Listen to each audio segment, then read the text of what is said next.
Bonjour à tous, alors je vous présente Annie Lulu, une nouvelle recrue des éditions Julliard qui publie son premier roman La mer Noire dans les Grands Lacs en janvier 2021. Annie, est-ce que tu pourrais nous raconter un petit peu les grandes lignes de ce roman au titre très mystérieux et poétique? Ce roman, c'est l'histoire de Nili. Nili, c'est une jeune femme qui est née dans un pays au bord de la mer Noire, la Roumanie, d'une mère roumaine et d'un père qui était un étudiant africain, congolais, et qu'elle n'a pas connu. Et Nili grandit dans un environnement très refermé, très enfermé, dans l'exclusion, la discrimination, très étouffant, avec sa mère. Et elle décide un jour d'aller faire ses études, terminer ses études à Paris.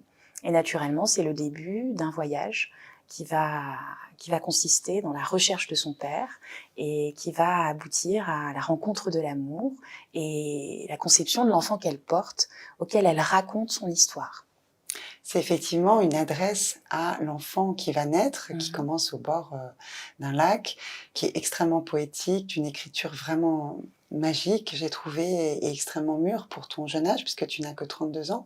Est-ce que tu pourrais nous parler un petit peu de l'origine de ce roman et peut-être des liens que tu partages avec ton personnage Nili?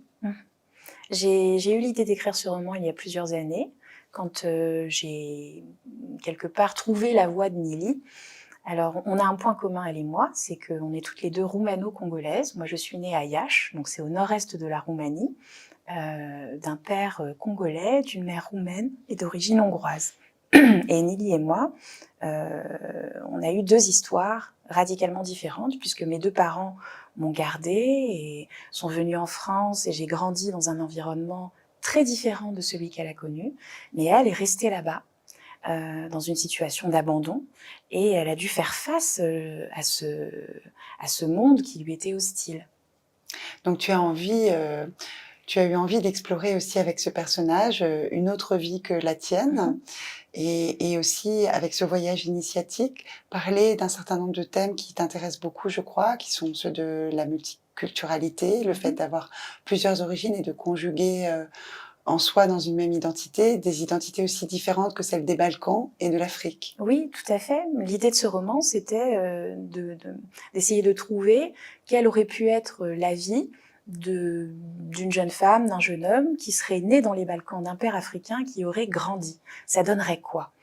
C'est pas ma vie à moi, là, pour le coup. Et ce qui était intéressant d'explorer pour moi, c'était la façon dont ce personnage va apprendre à être libre, va aller en quête de sa liberté, se réaliser soi-même.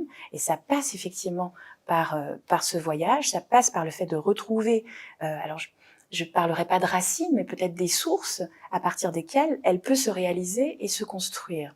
Au-delà du métissage, au-delà de la question de la couleur, au-delà de toutes ces chimères finalement. Et ce roman dit quelque part au lecteur, attention, ces choses, la couleur, le fait d'être métisse, ce n'est pas, ça n'a pas force de vérité. Ce qui a force de vérité, ce qui est réel, c'est la façon dont tu agis, la façon dont tu vas te réaliser dans ce monde, et ce que tu fais pour te trouver toi-même. C'est cela qui est réel. Et Nili, c'est son chemin finalement. Tout à fait. Merci beaucoup, Annie. Merci.